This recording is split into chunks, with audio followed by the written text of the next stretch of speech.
Thank you everyone for being with us. This program is brought to you by Mahibere Kidusan broadcast service from American Center English Service, located at the Washington, D.C. studio. I hope everyone is doing well today, and I hope you'll enjoy and learn from this program.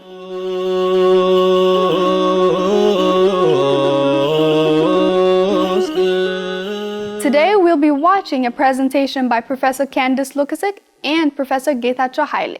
They were a guest speaker during the virtual conference organized by the campus ministry with the topic of "The Blood of the Martyrs is the Seed of the Church." Professor Candace is a doctoral fellow at John C. Danforth Center on Religion and Politics at Washington University. She earned her PhD in sociocultural anthropology at the University of California in Berkeley. She will be teaching us how the Ethiopian Orthodox Tewahedo Church contributed to the Oriental churches, to the Western world, and to African people as well. Let us watch her presentation.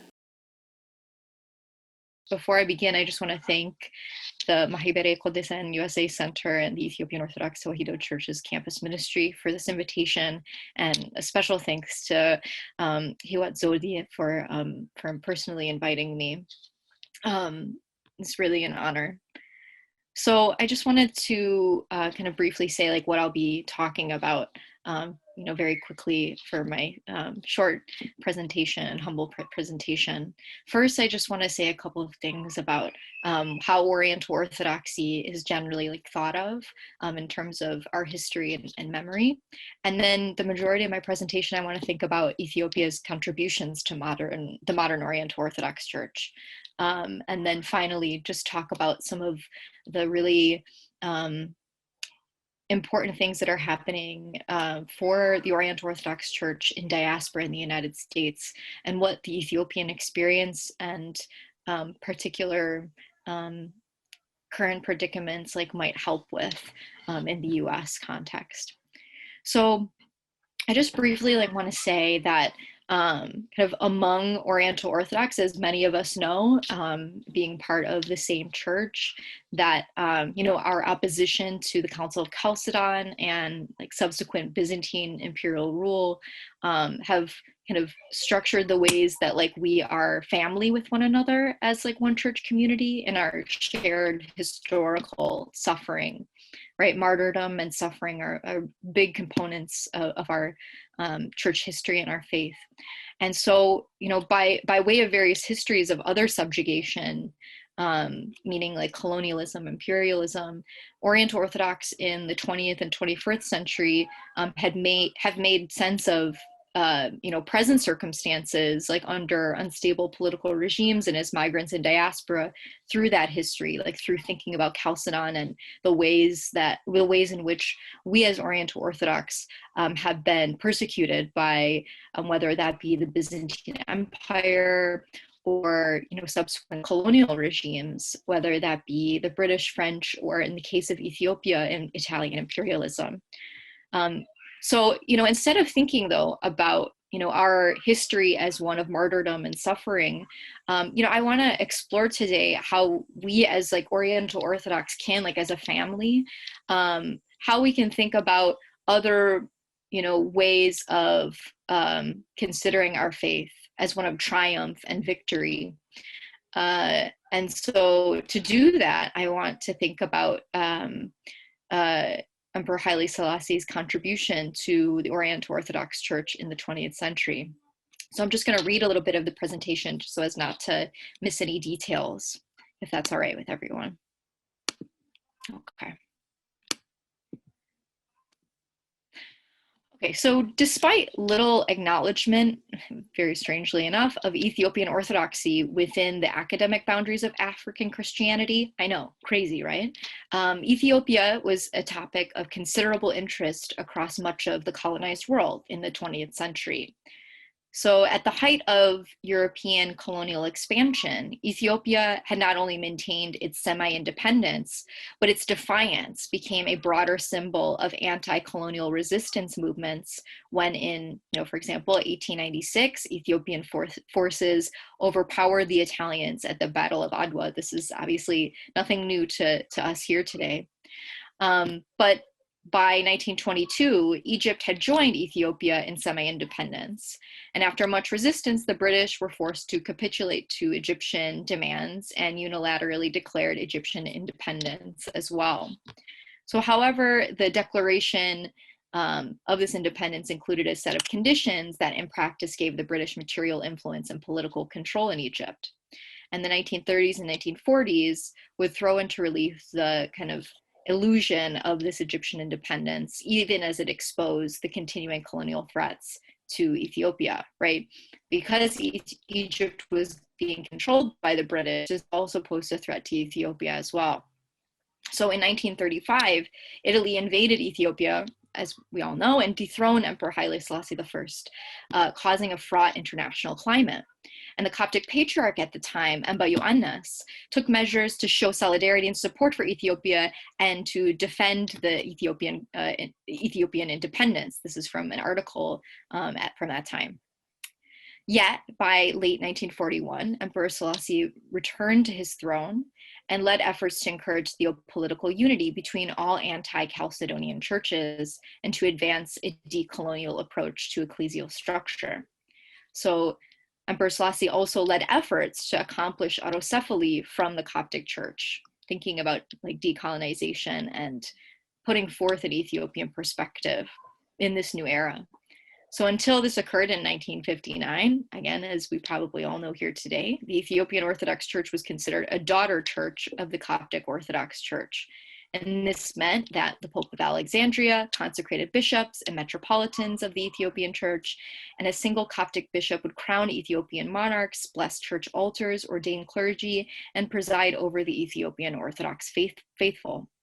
Finally, in 1959, the Archbishop of the Ethiopian Church was elevated to patriarchal dignity, and such ecclesial functions were definitively separated.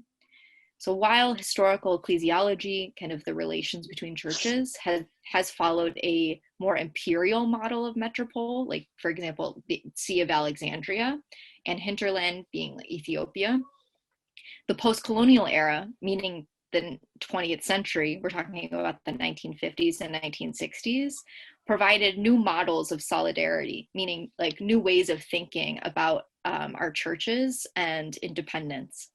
And that solidarity relied on forms that exceeded the soil and while also putting attention boundaries of emerging nation states, right? So we're Oriental Orthodox, but at the time, right, Egypt and India and Syria and Lebanon and Iraq and Ethiopia, like, were becoming nation states, right, in this particular era. So the reshaping of anti-Chalcedonian ecclesiology, ourselves as being in opposition to Chalcedon, in this way allowed for a new decolonial horizon of possibility, while also foreclosing different pathways beyond the nation state. So within this tension, Emperor Selassie became a defining figure of modern Ethiopia, but also, so I want to emphasize this, while many people in academia and beyond think of Emperor Haile Selassie as somebody who, as this slide shows, organized Pan-African conferences and met with a lot of these Pan-African leaders, right, like President Kwame Nkrumah. He was also something more than that, right? He was a contemporary Oriental Orthodox leader in post-colonial movements. He wasn't just a secular figure, he was a religious figure as well, for many of us know here. To have an these mixed both things. These two things. In his speech, Pan-African Movement, East and Central Africa in Addis Ababa on February 2nd, 1902, Emperor Selassie claimed, quote, "The struggles our country had passed through the 19th and 20th centuries, when our very own survival as a sovereign and independent African state was threatened, is well known. This struggle reached its climax when one of the then principal colonial powers launched unprovoked aggressions against Ethiopia in 1896 and in 1935. He's referring to Italy here. But the bravery and gallantry of the Ethiopian nationalist forces, which were amply displayed in those years, not only saved our country, but also contributed to a substantial degree to the liberation of Africa. In her struggles, Ethiopia fought not only for herself, but for all of Africa, and the triumph of this continent over the forces of imperialism and colonialism is in some small measure a vindication and a record for the hardships and perils of years past," end quote. So Emperor Selassie here describes how Ethiopia and other African nations led the struggle against colonialism and imperialism, European in particular, as a beacon of hope for all colonized peoples. Ethiopia was an example of triumph in the face of oppression. And so he concludes the speech by saying, "As we have stated earlier, a greater part of Africa has gotten rid of colonial rule." And I think, just to stop for a second, I think that this particular next part really speaks to maybe what some of the conference here today, what some of the other panelists will say, and how we can kind of move forward in thinking about the current context in Ethiopia. So again, he says, "As I stated earlier, a greater part of Africa has gotten rid of colonial rule, but colonialism has left behind various problems. It has fostered tribal, religious, and linguistic differences with the deliberate intention of preoccupying African states with qualms among themselves and obstructing their development programs, and thus creating conditions for neo-colonialism to thrive. The Africans have advanced the concept of Pan-Africanism as the best method of resolving African problems and of further strengthening African independence and unity," end quote. So let me get to probably the most important part of my presentation, which is thinking about the conference of Addis Ababa in January 1965. So Emperor Selassie's involvement in the Pan-African movement paved the way for the Oriental Orthodox Conference in 1965, which brought together the hierarchs of the anti-Chalcedonian churches together for the first time as Oriental Orthodox, right? We're Oriental Orthodox. That word came about from that conference and a little bit before, but officially from that conference. We came together as Oriental Orthodox in both theological and post-colonial unity. Not only are we in communion with one another, but we have a shared political perspective as well. In his inaugural speech to the conference, Emperor Selassie said, quote, "Today, not only the church, but also the political powers of the world are frequently meeting, leaving their difference aside to tackle common problems and find ways and means for the achievement and preservation of world peace.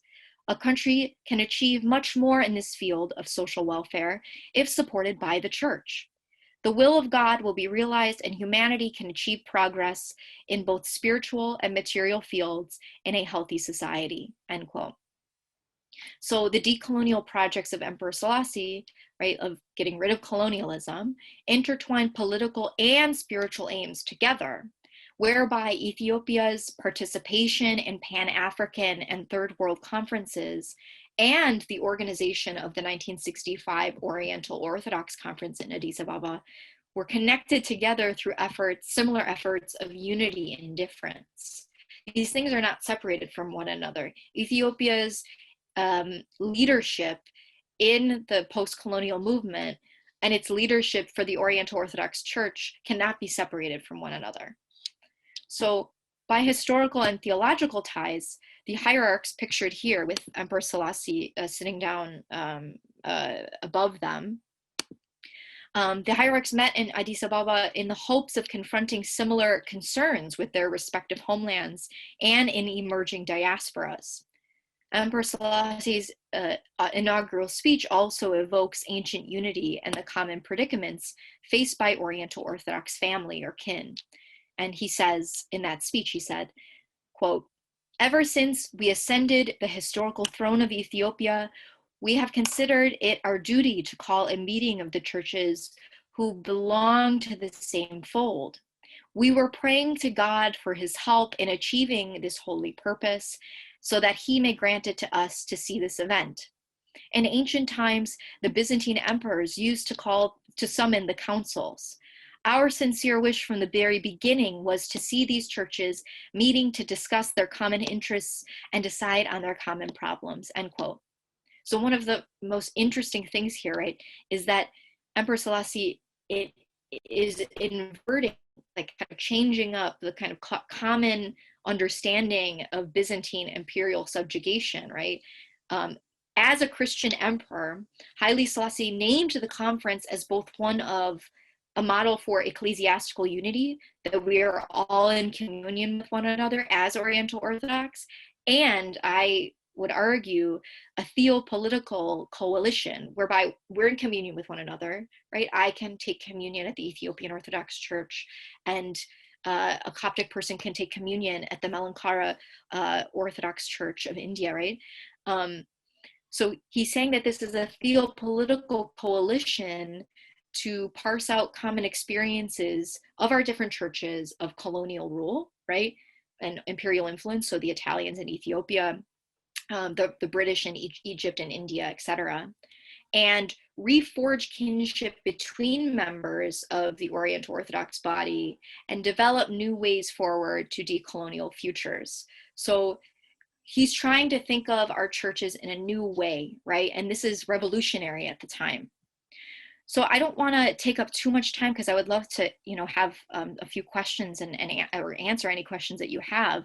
But I did want to bring up a really interesting example of Oriental Orthodox unity, and this, coming from the Ethio-Armenian community, in that, and I won't go into too many details of this because maybe many of you know this story, but Armenians have long settled in Ethiopia, right? Armenians being, one of our sister churches, the Armenian Apostolic Church. And in the 20th century, more Armenians started to settle in Ethiopia, right? Because of whether it's genocide in the Ottoman Empire or whatever else, right? Violence. And so in 1924, Emperor Selassie, then Crown Prince Rastafari, visited the Armenian monastery in Jerusalem, where he met 40 children who were orphaned by the Armenian genocide. And so he was moved by their plight, and he brings them back to Ethiopia, and led by a Armenian composer, these 40 children known as, and again, I don't speak Amharic, so please forgive me, known as Arba Lejoch, and please, forgive my pronunciation. They're all trained in music, and they become the first marching brass band of Ethiopia, right? And so the Armenians of Ethiopia have an integral part, as not only in this brass band, but as like tailors, doctors, business people, and serving in the imperial court. And the reason I'm mentioning this is that, like, our communities, whether Egyptian, Ethiopian, Armenian, we have always been connected together, not just after 1965, but even prior to that. And that's really important for us to remember, that we should rely on one another. And so in this moment too, after 1965, we also have to think about how we can come together as churches in diaspora, because very, ironically, at the same time as the conference in Addis Ababa, in January 1965, something else was happening in the United States. In 1965, the U.S. Immigration Act is put in place, and that removes discriminatory measures against immigrants from the global South. So after 1965, in particular, Ethiopians, Indians, Egyptians, Eritreans, come to the United States and are able to establish large communities, as we all know here. And prior to that time, Syrians and Armenians come to the US from the late 19th century. And so we're all here together in the same country in the United States. And, we're here, we are facing different circumstances than our homelands, right? Than, the Ethiopian homeland or the Egyptian homeland. And what we experience here is quite different, right? And so it's important for us to come together as different churches, as one faithful, and also realize the different contexts that we are in American society. And so, one of the things that I, just wanted to mention, and this is how, I met Hewat Zodi, was in December of last year at the Standing Council of Oriental Orthodox Churches youth meeting. And Scooch and, a number of other organizations are really trying to bring us together to think about, our problems in the US. So, obviously they hold different conferences, as, maybe some of you know, and it's a platform for our different churches to actually talk about the problems in each of our churches as well. So for example, like Scooch talks about the war in Syria, or attacks against Coptic churches in Egypt, or a canonical crises, or what is happening in Ethiopia at the current moment. But one of the main things that I wanted to emphasize is not just like homeland issues, but also like how Scooch and other organizations emerging are really also trying to talk about our common concerns, like as churches, maybe not myself because I'm a convert to the Coptic church, but how our different churches are, there's shared concerns of religious and racial difference from white Protestant America as well, right? Like very different, not only in terms of our faith, but also in terms of our like the different racial identities of our churches as well, from white Protestant America. And that has come out very clearly in the past few months. And the Ethiopian Orthodox Church has done a very excellent job in the United States as kind of, leading the way forward to talk about what happened after George Floyd's murder in May of 2020. And whether it's releasing a statement or different participation and different protests. I know that this is a topic of controversy, but it is important to note the ways that the Ethiopian Church again has been a leader in these matters. And so I just want to kind of conclude with a few points here. Yeah, so I won't read this. I'll just say that in summarizing, right, as Oriental Orthodox, like, a family of churches, we are not only in resistance to Chalcedon, but also into colonialism as well, right? Like that we have shared histories of colonialism. And so when we think about solidarity and diaspora, we also need to consider those histories, but also the particular context of the United States, and how we can advocate for our brothers and sisters, back home. And so I just wanted to close with a new project that we are forming, a group of us from the Ethiopian, Eritrean, Armenian, Egyptian, the Coptic, and the Syriac churches, called the Oriental Orthodox Solidarity Project. And it is a lay collective in the United States, meaning that it is not connected officially to our churches, but it is a way for us to advance an Oriental Orthodox understanding of social justice, advocate for anti-racist culture within our communities and our churches, provide educational resources and action-based opportunities.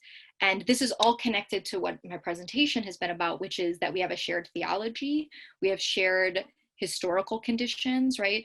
And that our churches were in the modern period have been subjugated under different European imperial and colonial rule. And then also as migrants to the United States, that many in our churches experience migrant marginalization in American society because of racial and religious difference. And so we have a few Ethiopian members, but we would really love some more if anyone is willing to become a part of our collective and join in what we're doing here in the United States to promote an anti-racist culture within our churches. and obviously the Ethiopian and Eritrean churches being central to that project. And so please, my email is right here if you would like to jot it down, and I'll put it in the comments as well. If you would like to be a part of it, please contact me, or please contact me regardless. Like, I would love to hear from any of the youth here, and would love to support anything you all are doing.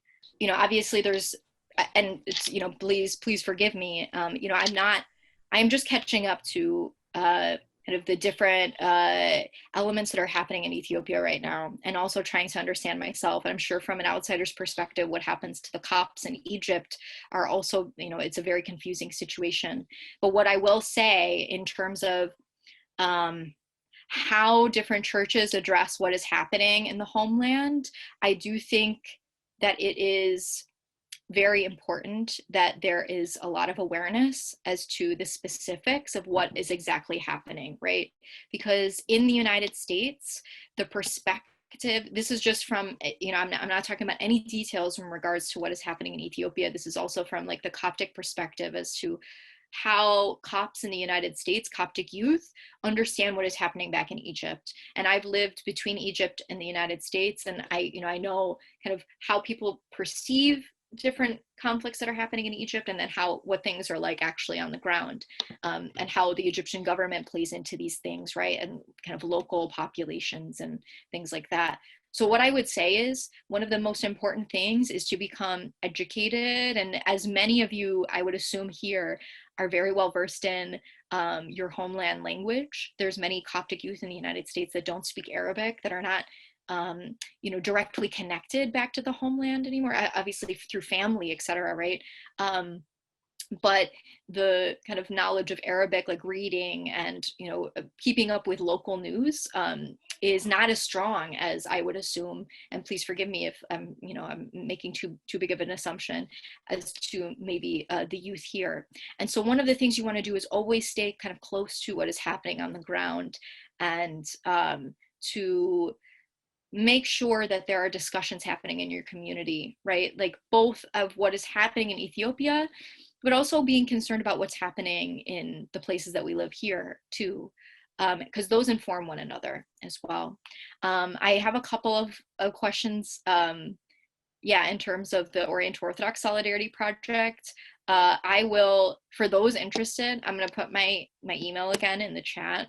For those interested, please email me, and then I can actually send you some of the specific things that we've worked on. So at the moment, we have kind of a mission and vision statement as to what we aim to do, which is generally to think about in the US context, how we can combat racism like within our churches, right? And so obviously the context of the Coptic church very different than the Ethiopian church for obvious reasons in the United States. And so what we want to do with this project is to take up Emperor Selassie's aim in the mid-20th century, which is to bring our churches together, right? To think about different ways that we can be in solidarity with one another in that post-colonial moment of, you know, taking off the yoke of British colonialism, taking off the yoke of Italian imperialism, and focusing on our futures. Well, as Oriental Orthodox in the United States, we have different issues we have to deal with, right? And so the project is really thinking about how we can come together to combat racism in our churches, because there's a lot of anti-Black racism in the Coptic church, as maybe some of you know or do not know. And so what we want to do is really kind of form solidarity between our churches to think about these problems in the United States, while also learning from each other. I think one of the important things is that, you know, as a Coptic Orthodox convert, I learn more about what's happening in the Ethiopian Orthodox Church and also in Ethiopia. So I will put my email in the chat. And if you're interested in kind of learning more about that project, or, you know, becoming a part of it eventually, that would be a blessing. So I will put all that information in there. If there's any other questions, I'm here too. Okay, very good question. So in my opinion, what we need to do, and this is another reason why the project is so important, is that again, like as migrant churches, we feel like we're really insular, right? Like we are focused only on our community and not the community around us.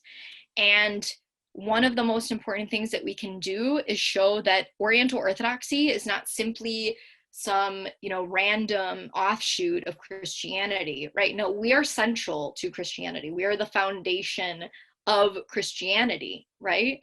Our churches, were steadfast in the faith, even when we were persecuted for it, right? So we need to emphasize that our churches are not, especially thinking of the Coptic and Syriac churches, many folks in the Western world think that these are dead churches. They're ancient churches, like they're not live churches, right? Or even the Ethiopian church. This is one of the things that I mentioned in the presentation. What is so horrible is that when people talk about African Christianity, right, they're mainly thinking about Protestantism, right? They're mainly thinking about recent converts to the church, without also taking into account that one of the oldest churches in Christianity, the Ethiopian Orthodox Church, and as well as the Coptic Church, because the Coptic Church is in Africa, Egypt is in Africa. These are the oldest churches in Christianity. So we need to really promote ourselves better for people to understand that we are an integral part of Christianity, not Protestantism, right? Like we are the foundations. And not to disparage our Protestant brothers and sisters, but, quite frankly, it's very sad when the Ethiopian church is not recognized as being the foundations of African Christianity. So that's what I would say is that for us to come together as an Oriental Orthodox church, we need to kind of think about our American context, like what are the issues that we face here? As well as learning from one another. So there's an external thing as to what are some of the issues that we face from outsiders here, and particularly, let's be honest, like white people, like how do white Protestants or Catholics perceive our churches? But also internally, we need to learn from each other. And especially, I would say like that the Coptic church needs to learn more from the Ethiopian church, not the opposite. I'm sure that many of you here know more about the Coptic church than I know about the Ethiopian church, or many Copts know about the Ethiopian church. So we need to be open to learning from one another and our rich histories that are so beautiful. They are the bedrock of Christianity. So that's what I would say in terms of promotion of our faith in diaspora, is both an external kind of being involved in our communities, but also learning from one another as Armenians, like as Coptic Orthodox, etc., as Ethiopian Orthodox, etc. Thank you for having me. Thank you so much. Such a blessing, and I'm really blessed to learn from you all. Thank you.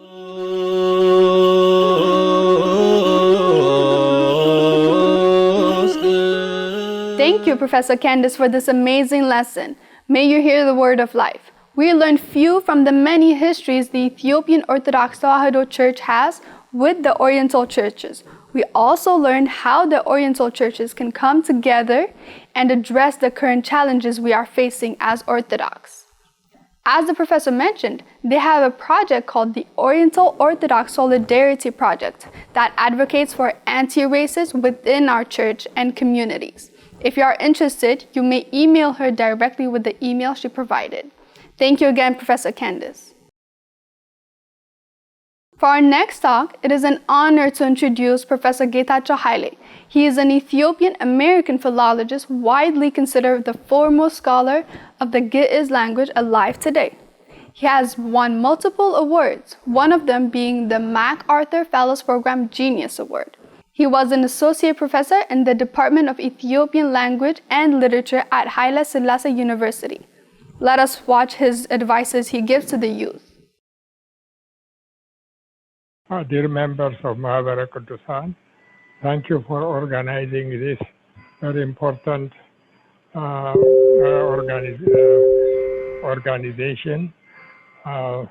It is really timely now that Ethiopian Orthodox Church needs young people, needs the faithful more than any time, because in the past, the church has relied on the government. The government has protected her throughout history. But now it is not the government is part and parcel of its destruction. So therefore, let us not rely on the government. Whatever happens, we have to face it ourselves. In the past, the idea or the story that we take today, that we have been brothers and sisters, we have been intermarried, Christians and Muslims,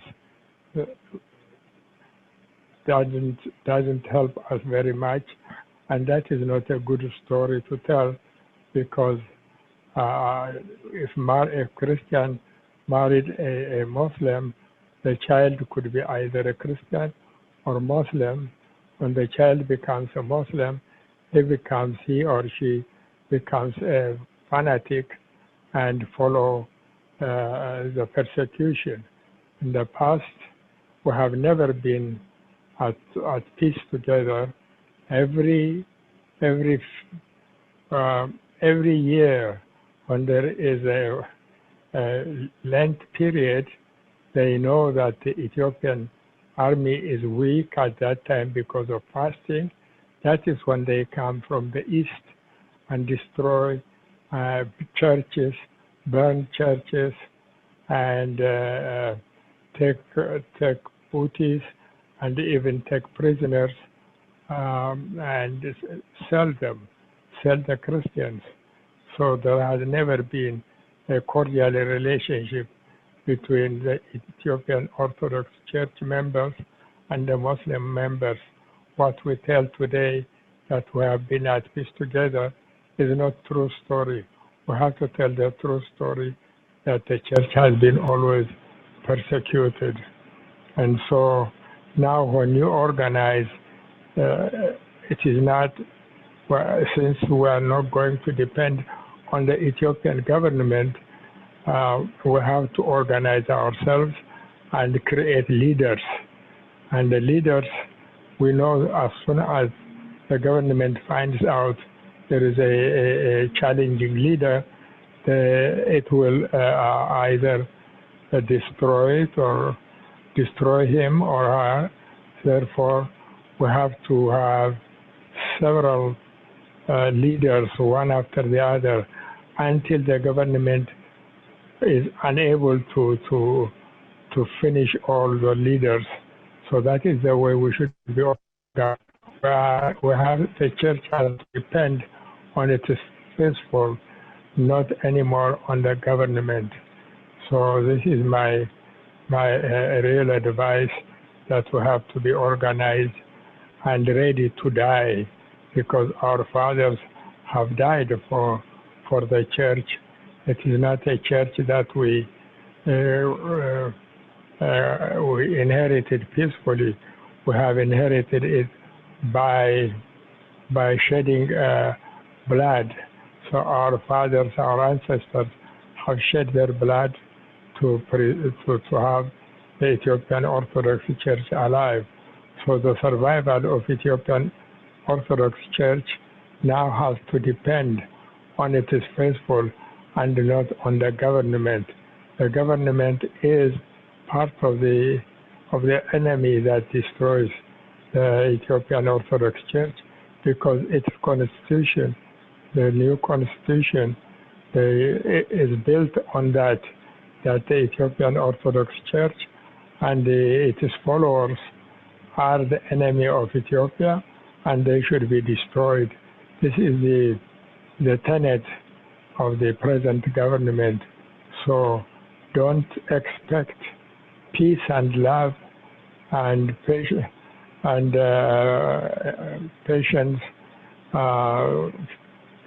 from the enemy. So we have to assume the government is the enemy, and at least it is part of the enemy. Therefore, we cannot depend on it. We have to depend on the faithful.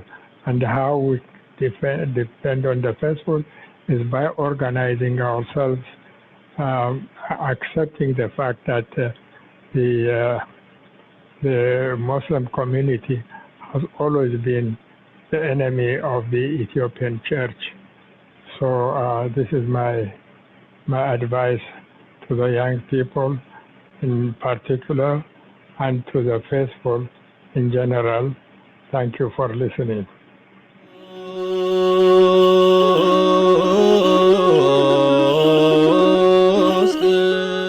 Thank you, Professor Getacha, for this short but very important lesson he taught us. We should not depend on the government to fix the issues we are currently facing. We need to unite together and create many leaders among the youth. But before doing so, we need to understand our history, our faith, what the issues Christians are facing, and what the causes and the solutions are. Thank you again, Professor Getacha. May you hear the word of life.